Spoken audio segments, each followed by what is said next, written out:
Bismillahirrahmanirrahim. Assalamualaikum warahmatullahi wabarakatuh. Apa kabar sobat DHC sekalian? Kembali berjumpa dengan saya Denny Hakim di Denny Hakim Channel. Bagi Anda yang baru menyaksikan video ini, jangan lupa klik, comment, like, share, and subscribe. Sobat DHC sekalian, alhamdulillah pada hari ini adalah hari yang istimewa buat saya, karena kita kedatangan tamu dari ibu kota. Tapi sebenarnya beliau ini adalah asli dari tanah Bugis, ya. Di mana beliau ini seorang yang dulu berkiprah dalam dunia dakwah, ya, kemudian hijrah ke ibu kota, dan beliau di sana mengalami banyak sekali pengalaman-pengalaman hidup yang luar biasa, yang kita bisa banyak belajar dari beliau, ya. Dari persoalan rumah tangga, persoalan bisnis, bahkan persoalan dakwah sekalipun, kita bisa belajar dari beliau. Oleh karena itu, langsung saja kita sapa beliau, yaitu Al-Ustadz Muhammad Hijrah Dahlan. Assalamualaikum warahmatullahi wabarakatuh, Ustaz. Waalaikumsalam warahmatullahi wabarakatuh. Alhamdulillah. Bagaimana kabar, Ustaz? Sehat-sehat? Alhamdulillah, hari ini sangat sehat dan sangat bahagia dan penuh rasa syukur. Allah Akbar. Iya. Keluarga sehat-sehat, Ustaz, ya? Alhamdulillah sehat semua. Ya. Kebetulan sobat DHC sekalian, kami berada di Masjid At-Taqwa ini. Masjid At-Taqwa ini masjid yang bersejarah bagi beliau, ya. Karena disinilah kiprah beliau dimulai. Ketika beliau pernah menjadi imam masjid, ya, di masjid ini, dan sepertinya Ustaz ini sudah mulai banyak perubahan, Ustaz, ya, masjid ini. Alhamdulillah, ini luar biasa. Ya. Mestinya udah sangat bagus dibanding dulu-dulu, ya. Ya, dulu kalau tidak salah saya masih ingat di masjid ini apa orang bilang gak macak, Ustaz. Ya, awalnya bambu. Bambu, ya, Ustaz. Sekarang ya. Udah sangat megah, ya. Ya, luar biasa, Masya Allah. Sudah ber-AC pula dan seterusnya, ya, luar biasa. Ya, baik, Ustaz. Berbicara tentang pengalaman hidup Ustadz, ya, kenapa kemudian berhijrah ke Jakarta, Ustadz? Ya. Ya. Jadi kan tantangannya sangat berat, ya. Ya, alhamdulillah, saya sangat bersyukur pada kesempatan ini bisa berjumpa dengan kawan-kawan yang ada di Makassar, karena selama pandemi agak sulit berkunjung ke luar kota.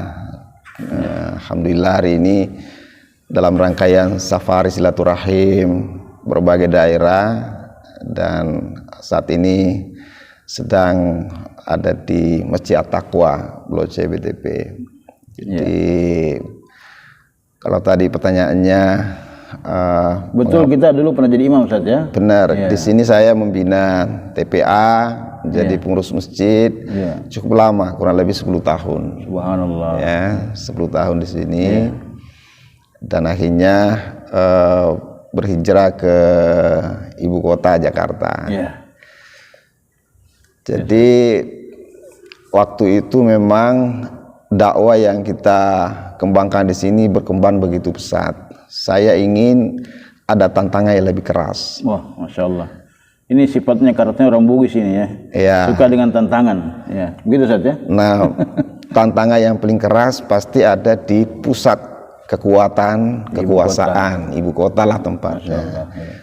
Pertarungan hidup sana komplit, ya. Pertarungan politik, pertarungan dakwah, pertarungan bisnis, hidup semua. Sehingga ketika seorang itu bisa eksis di ibu kota, bagi saya itu satu kelulusan dalam ujian hidup. Karena memang pengalaman saya tidak mudah, dan alhamdulillah saya selama 18 tahun sejak hijrah sampai sekarang kami tetap bisa menunjukkan kiprah, ya, yang begitu kuat, baik dalam dakwah, dalam arti kita bisa diterima oleh berbagai pihak untuk mengisi berbagai kegiatan dakwah. Begitu pula bisnis, alhamdulillah juga bisa berkembang sedemikian rupa, dan kita pun bisa menunjukkan hasil yang bisa menginspirasi banyak orang, dan akhirnya pun saya membina beberapa UKM yang bergerak di dalam kegiatan usaha atau bisnis dalam bidang kuliner. Jadi sampai hari ini alhamdulillah ya satu capaian yang menurut saya patut saya syukuri. Allah memberikan saya jalan yang begitu luas untuk meraih berbagai impian-impian, khususnya terutama saja adalah bagaimana menggapai kehidupan rumah tangga yang penuh dengan kebahagiaan. Masya Allah. Di saat yang sama dakwah kita masih terus bisa diminati dan diterima oleh masyarakat sekitar. Ustaz. Jadi sebenarnya apa Ustaz yang mendasari sehingga kita tertarik dalam dunia dakwah itu? Jadi kalau bicara dakwah, sekarang ini anak muda luar biasa Ustaz ya. Bicara dakwah, kita ini kan semua apa yang kita inginkan mestinya kan mengajak kepada sejarah kehidupan Nabi kita Muhammad SAW. Karena tidak ada contoh yang terbaik yang bisa mengantarkan kita kepada kehidupan yang terbaik dunia akhirat kecuali adalah contoh dari Nabi kita Muhammad. Dan Nabi kita ini telah memberikan sebuah sejarah panjang bahwa seluruh hidup beliau setelah diangkat menjadi Nabi dan Rasul itu adalah dakwah. Jadi terinspirasi dari Rasulullah. Betul. Jadi dakwah di Mekah, dakwah di Madinah, dan ketika dakwah di Mekah mengalami sebuah benturan yang terlalu kuat, maka Nabi akhirnya berhijrah ke Madinah demi untuk agar tetap bisa melanjutkan kegiatan dakwah.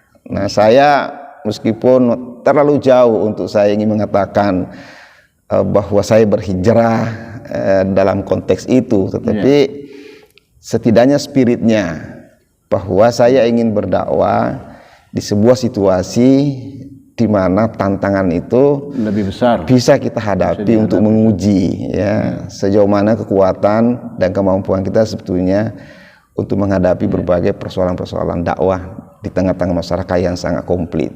Nah, jadi semakin kuat tantangan dan insya Allah akan semakin menguatkan jiwa kita Ustaz ya. Iya betul. Jadi oleh karena itu menurut saya begini, dakwah itu memang harus memiliki tujuan dan target yang jelas.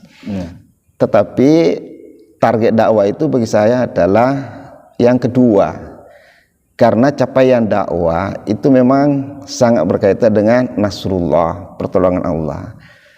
Nah, oleh karena itu yang terpenting adalah ikhtiar yang kita lakukan. Jadi sejauh mana kesungguhan, keikhlasan, pengorbanan yang kita lakukan.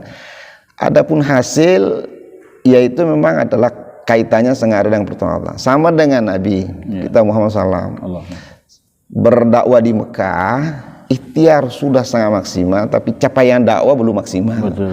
Tapi bukan Nabi dalam arti gagal dalam arti tanda petik. Tapi memang begitulah proses dan tahapan-tahapan dakwah yang mesti harus dipahami. Beliau terus mencoba. Betul. Yang terpenting kan kita tidak pernah berputus asa. Itu intinya.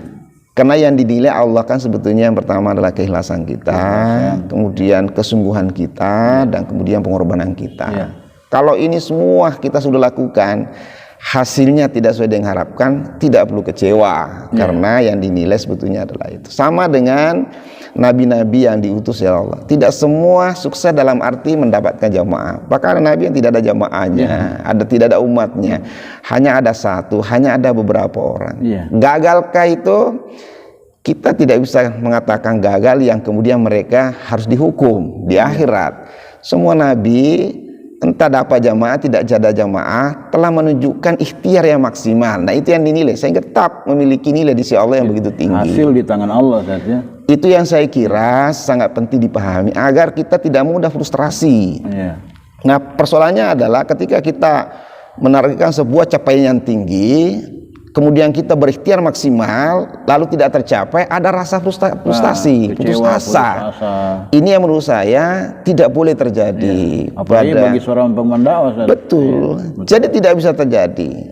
Oleh karena kita semua proses yang kita lakukan ini itu memang adalah murni karena kita ingin mendapatkan ridho dan pahala dari Allah SWT. Serahkan hasil itu kepada Allah. Jadi kita diterima, kita tidak diterima, kita dilayani, kita tidak layani, gak ada urusan. Urusan kita adalah terus mengembangkan ikhtiar yang maksimal.